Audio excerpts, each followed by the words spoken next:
प्यारे बच्चों, कैसे हैं आप? मैं उम्मीद करता हूँ कि आप सब ठीक होंगे। आज हम बात करेंगे chapter number 11 hydrocarbons, class 11 chemistry, इसकी क्विक चेक के बारे में। Welcome to GS Academy YouTube channel. आज की जो क्विक चेक है that is basically 11.3।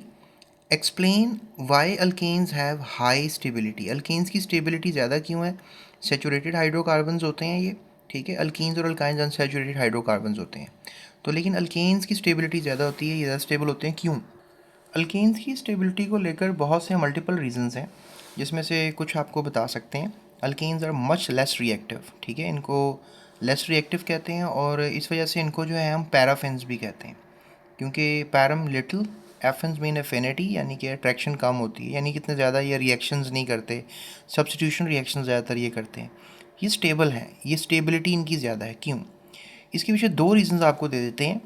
Non polarity of the bonds in alkanes, इनमें ज़्यादातर जो अल्केन्स होते हैं इनके बॉन्ड्स नॉन पोलर होते हैं। और इसके अलावा याद रखिएगा, अल्केन्स में हमेशा सिग्मा बॉन्ड्स पाए जाते हैं। तो सिग्मा बॉन्ड्स इनर्ट होते हैं, इनर्ट मीन के रिएक्शन नहीं करते, नॉट रिएक्टिव, स्टेबल रहते हैं। नॉन पोलैरिटी बॉन्ड्स में हमें क्या समझाती है कि जो कार्बन कार्बन या कार्बन हाइड्रोजन बॉन्ड्स हैं, they have negligible electronegativity difference, इनका कोई इतना खास इलेक्ट्रोनेगेटिव डिफरेंस नहीं होता। कार्बन कार्बन तो सेम हो गए, इनका तो डिफरेंस ज़ीरो हो गया। इनका थोड़ा बहुत डिफरेंस होता है जो कि नेग्लिजिबल है, यानी कि नज़रअंदाज करने के काबिल है। These bonds are non polar and thus unreactive, इसी वजह से हम उनको नॉन पोलर भी कहते हैं और अनरिएक्टिव भी कहते हैं। उसके बाद इनर्टनेस ऑफ सिग्मा बॉन्ड क्या समझाता है कि ये कार्बन कार्बन बॉन्ड्स होते हैं, ये सिग्मा बॉन्ड्स होते हैं। इवन कार्बन हाइड्रोजन बॉन्ड्स भी इनके अंदर सिग्मा बॉन्ड्स होते हैं। आपको पता है कि सिग्मा बॉन्ड्स होते हैं, इसके अलावा पाई बॉन्ड्स होते हैं। तो सिग्मा बॉन्ड्स होते हैं अल्केन्स के अंदर, सारे ही बॉन्ड सिग्मा होते हैं, कोई भी मॉलिक्यूल हो सब में सिग्मा बॉन्ड्स मिलेंगे। Alkanes have only sigma bonds, so these bonds are strong, a lot of energy is required to break them, और उनको तोड़ने के लिए भी बहुत ज़्यादा एनर्जी चाहिए होती है। दैट्स वाई हम इनको कह सकते हैं कि दे आर स्टेबल स्पीशीज़। जो अल्केन्स होते हैं ये स्टेबल होते हैं, ठीक है, ये आपने याद रखना है। उसके बाद अगला क्वेश्चन किया जा रहा है, what are the major types of reactions that alkanes undergo. Alkanes ज़्यादातर कौन से रिएक्शंस करते हैं, किस किस्म के रिएक्शंस करते हैं? तो बच्चों, आपको जैसे कि पता है कि अल्केन्स कौन सी किस्म के रिएक्शन करते हैं, अभी मैंने पिछले क्वेश्चन में थोड़ा सा बताया कि दे गो फॉर सब्स्टिट्यूशन रिएक्शंस। तो याद रखो, under high temperature suitable conditions, temperature ज़्यादा देना पड़ता है इनको रिएक्शंस करवाने के लिए, और सूटेबल कंडीशंस देनी पड़ती हैं। अल्केन्स जो हैं वो दो किस्म के रिएक्शंस करते हैं, थर्मल एंड कैटालिटिक रिएक्शंस, यानी कि या तो हीट से ये तोड़े जा सकते हैं, रिएक्ट करवाए जा सकते हैं, या फिर कोई कैटलिस्ट लगाना पड़ता है इनको रिएक्ट करवाने के लिए। इसके अलावा फ्री रेडिकल सब्स्टिट्यूशन रिएक्शंस करते हैं। तो थर्मल एंड कैटालिटिक रिएक्शंस, ये वैसे एक थर्मल हो गया, एक कैटालिटिक हो गया, तो टोटल तीन टाइप्स हो गई ना। बहरहाल थर्मल कैटालिटिक रिएक्शन हम एक किस्म का समझ लेते हैं। और फ्री रेडिकल सब्स्टिट्यूशन रिएक्शन, ये जो अल्ट्रावायलेट रेडिएशन की वजह से भी रिएक्ट कर जाते हैं। सब्स्टिट्यूशन रिएक्शंस आपने याद रखना है, सबसे बड़ी प्रॉपर्टी यही है। It is the reactions that involves replacement of one atom. जैसा फुटबॉल ग्राउंड होता है, आपको पता है कि एक खिलाड़ी अंदर जाता है, दूसरा खिलाड़ी बाहर आता है जब मैच चल रहा होता है।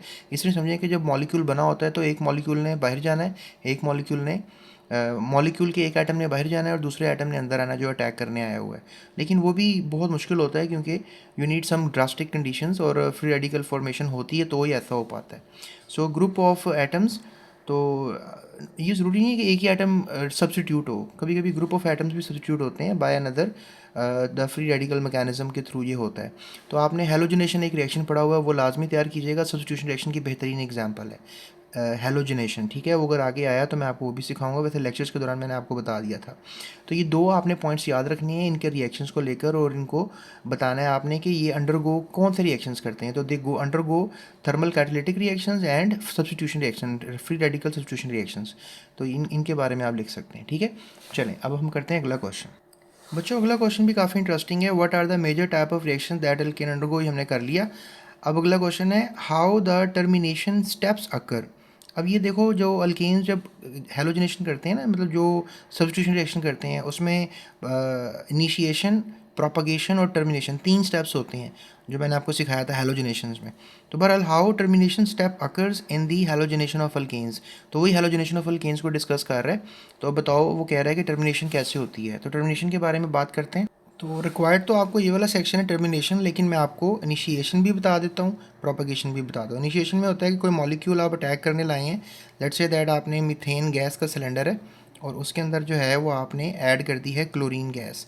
तो क्लोरीन गैस के मॉलिक्यूल के साथ क्या हो रहा है जब इसके अंदर आ गई है, तो लाइट जो है अल्ट्रावायलेट, HV कहते हैं अल्ट्रावायलेट लाइट को, या फिर कोई रेडिएशन फ्रॉम द सन को कह लें, और डिम लाइट में ये रिएक्शन होते हैं। याद रखें, डार्क लाइट में नहीं होते, ब्राइट लाइट में नहीं होते, डिम लाइट में होते हैं। तो chlorine chlorine bond homolytic breakage होगा, ठीक है। द फर्स्ट स्टेप क्या होगा, involve the breaking of halogen halogen bond energy from the UV light, यानी कि ये होमोलिटिक ब्रेकेज होगा और ये फ्री रेडिकल्स बन जाएंगे क्लोरीन के। प्रोपेगेशन कैसे होगी, तो ये जो एक रेडिकल है फ्री रेडिकल, ये आके अटैक करेगा मीथेन के मॉलिक्यूल पे, और फिर क्या होगा कि ये मीथेन के मॉलिक्यूल पे अटैक करेगा। तो अटैक करने के बाद क्या होगा कि ये हाइड्रोजन लेकर जो है साइड पे हो जाएगा, HCl बन जाएगा, और यहाँ से ये वाला फ्री रेडिकल बन जाएगा। So this called propagation. अब ये वाला रेडिकल जो है ये भी अटैक कर सकता है, ठीक है, क्योंकि 2 क्लोरीन थे ना, ये इसके ऊपर अटैक कर सकता है। सो ये दोनों आपस में कंबाइन करेंगे। टर्मिनेशन क्या होती है इसको समझते हैं, ठीक है। अब लेट्स से दैट कि बहुत से मॉलिक्यूल्स थे, उन्होंने रिएक्ट कर लिया, ठीक है। उसके बाद क्या होगा, थर्ड स्टेप जो है वो लास्ट स्टेप टर्मिनेशन का स्टेप होता है। In this 2 free radicals react together to form a product. अब इसमें ये वाला फ्री रेडिकल और ये वाला फ्री रेडिकल जो है आपस में रिएक्ट करेंगे और प्रोडक्ट बनाएंगे। The termination takes place in different ways. The chloride and alkyl radicals में react to form alkyl chloride, और ये मिल जाएंगे, अल्काइल क्लोराइड बन जाएगा। 2 क्लोराइड रेडिकल्स में react to make chlorine molecule, और हो सकता है कि ये क्लोरीन मॉलिक्यूल बचा हो, एक और क्लोरीन मॉलिक्यूल सिस्टम में बच जाए, तो दोनों वो करेंगे, वो भी टर्मिनेट कर देगा, क्योंकि जब सिस्टम में फ्री रेडिकल नहीं रहेगा तो फिर रिएक्शन ख़त्म हो जाएगा। इसके अलावा आप ये कह सकते हैं कि 2 अल्काइल रेडिकल्स में रिएक्ट टू मेक, यानी कि 2 अल्काइल, ये रेडिकल्स भी 2 अगर हों, ये भी रिएक्ट कर जाएंगे और सिस्टम ख़त्म हो जाएगा, रिएक्शन ख़त्म हो जाएगा, पार्टिकल्स ख़त्म हो जाएंगे। मतलब जब तक सिस्टम में, सिलेंडर में आपको फ्री रेडिकल्स नज़र आएंगे, जब तक रिएक्शन होता रहेगा, प्रोपागेट होता हुआ नज़र आएगा। जैसे ही आखिरी पार्टिकल्स रह जाएंगे, वो दोनों ही आपस में फ्री रेडिकल्स मिल जाएंगे, तो टर्मिनेट हो जाएगा। सो 2 अल्काइल रेडिकल्स में react to make an alkene with double number of carbon atoms. तो इस तरीके से हम इस सवाल को ले सकते हैं। बस आपने ये पार्ट लिखना है इसका, जब ये सवाल किया गया है ना, क्विक चेक सी पार्ट की, हाउ द टर्मिनेशन स्टेप्स आकर इन द हेलोजनेशन, ठीक है, ऑफ अल्केन्स। यहाँ अल्केन्स नहीं लिखा हुआ, लिख लें, तो ये वाला स्टेप आप लिख सकते हैं। बच्चों अगला क्वेश्चन किया जा रहा है, state the condition under which a mixture of halogen या halogeno alkanes is obtained from the halogenation of alkanes. अब बताओ कि हैलोजेनो अल्केन्स कैसे मिलते हैं, कौन सी कंडीशन चाहिए जिसमें मिक्सचर में जो है वो आपको हैलोजेनो अल्केन्स मिलेंगे। क्या होते हैं हैलोजेनो अल्केन्स, कैसे मिलते हैं, इसके ऊपर बात करते हैं जब आप हैलोजनेशन ऑफ अल्केन्स कर रहे होते हैं। तो बच्चों हैलोजेनो अल्केन्स को समझने से पहले थोड़ा सा ना ये टर्मिनेशन के ये स्टेप्स भी अगर आप लिखना चाहें तो लिख सकते हैं। वैसे मैंने आपको 3-4 पॉइंट्स बताए थे पहले। तो पहले पिछले ही क्वेश्चन है ना, जो उसको ही आप फॉरवर्ड ब्रिंग इन कर सकते हैं, मतलब कि फ्री रेडिकल और क्लोरीन मिल गया और टर्मिनेशन हो गई, या फ्री रेडिकल दोनों अल्केन अल्काइल अल्काइल मिल गए, टर्मिनेशन हो गई, या क्लोरीन क्लोरीन मिल गए, टर्मिनेशन हो गई। पिछला क्वेश्चन का बता रहा हूँ ना अभी मैं आपको। और ये वाला रिएक्शन भी आप कैरी ऑन कर सकते हैं कि जैसे by the repetition of step 2 propagation step mixture of halogen substitute products chloroalkanes are obtained. उसके बाद फिर more the chlorine gas in the reaction mixture the greater the proportion of chlorine in the chloroalkane molecule. अगर chlorine radical ज़्यादा है तो इसके ऊपर वो अटैक कर देगा, जैसे मीथेन के ऊपर अटैक किया था ना इसने, तो क्लोरो मॉलिक्यूल पे अटैक कर देगा, तो ये बना देगा। अब ये पार्टिकल बन गया तो क्लोरीन रेडिकल पड़े हुए हैं, तो ये इस पर अटैक कर देगा, तो ये पार्टिकल बना देगा। अब इस पर भी हाइड्रोजन वाला बॉन्ड है तो इस पर अटैक कर देगा और फिर ये वाला पार्टिकल बन जाएगा, that is the chloromethane, dichloromethane, trichloromethane, tetrachloromethane, ये बन जाएंगे। तो ये जो ट्राइक्लोरोमीथेन है is known as the chloroform, इसको आप क्लोरोफॉर्म कह सकते हैं ट्राइक्लोरोमीथेन को। And tetrachloromethane is known as carbon tetrachloride. ये आखिरी प्रोडक्ट होगा, हाइड्रोजन है नहीं ना इसके पास, तो मज़ीद अटैक नहीं होगा। तो ये समझ लें, ये टर्मिनेशन के ये 2 स्टेप्स भी आप लिखना चाहें तो लिख सकते हैं। तो बात करते हैं इसी क्वेश्चन की, स्टेट द कंडीशंस की। तो कंडीशंस की ये 3 कंडीशंस आपको स्क्रीन पर जो नज़र आ रही हैं, यही तीनों आपने याद करनी है कि halogenation of alkanes occur in the presence of light through the formation of highly reactive free radicals. फिर alkanes react with the chlorine and bromine in the presence of sunlight. मतलब क्लोरीन जो फ्री रेडिकल आप बना रहे हैं, तो bromine का free radical भी बन सकता है, फ्लोरीन का भी बन सकता है, आयोडीन का भी बन सकता है, लेकिन ज़्यादातर हम यूज़ क्लोरीन गैस को ही करते हैं फ्री रेडिकल बनाने के लिए सनलाइट से, UV लाइट से। द ऑर्डर ऑफ रिएक्टिविटी भी याद रखना है कि सबसे ज़्यादा जो रिएक्टिव है वो फ्लोरीन पार्टिकल अल्ट्रावायलेट से टूटेगा, तो फिर ये भी ज़्यादा रिएक्टिव दिखाएगा, ये भी रिएक्टिविटी दिखाएगा सेकंड नंबर पे आता है, और सेकंड लास्ट पे ब्रोमीन मॉलिक्यूल भी टूटेगा तो रिएक्टिविटी दिखाएगा। इवन आयोडीन मॉलिक्यूल भी टूट कर रिएक्टिविटी दिखा सकता है, लेकिन ऑर्डर ऑफ रिएक्टिविटी आपने याद रखना है। सबसे ज़्यादा फ्लोरीन रिएक्टिव होता है comparative with the chlorine, even bromine and iodine. तो ये 3 स्टेप्स आपने याद रखने हैं, conditions under which the mixture of halogenoalkanes is obtained from the halogenation of the alkanes।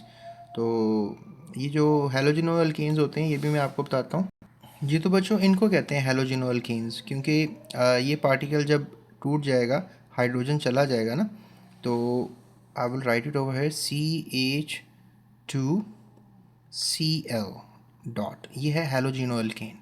फिर ये पार्टिकल इससे मिलेगा और ये बन जाएगा, और फिर ये पार्टिकल होगा तो ये क्या बनाएगा, CHCl2, ये हेलोजिनोअल्केन है, ये भी फ्री रेडिकल है, ये इससे मिल जाएगा, ये बनाएगा। अब लेट्स से इसमें भी हाइड्रोजन है तो इसका क्या बनेगा, CCl3 डॉट, ये भी हेलोजिनोअल्केन है, तो ये फिर लास्ट प्रोडक्ट ये निकलेगा। ठीक है, तो ये हेलोजिनोअल्केन्स हैं, इसका जिक्र तो नहीं है लेकिन मैंने सोचा आपको बता दूँ जी। तो बच्चों लास्ट क्वेश्चन है, predict the products of radicals of chlorination of ethane. Ethane की क्लोरीनेशन अगर हम करें तो क्या हमें मिलेगा। The formula of ethane is, आपके सामने ये फार्मूला है ईथेन का। ठीक है, तो if the hydrogen atoms is replaced by successfully by the chlorine then all the possible products are, एक हाइड्रोजन हटाओ ये बन जाएगा, दूसरा हटाया, दो थे ना हाइड्रोजन, हटाया तो Cl2 बन गया, फिर Cl3 बन गया। इवन यहाँ पर हाइड्रोजन है तो यहाँ पर आपने एक हाइड्रोजन हटा दिया तो फिर आपके पास ये बन गया, फिर एक और हाइड्रोजन हटाया ये बन गया। ठीक है, तो ये और ये तो आपको सेम नज़र आ रहे होंगे, ऐसे ही है। सो यू कैन से कि CH2 के बाद क्या बन गया, ये अब रहने दो। ठीक है,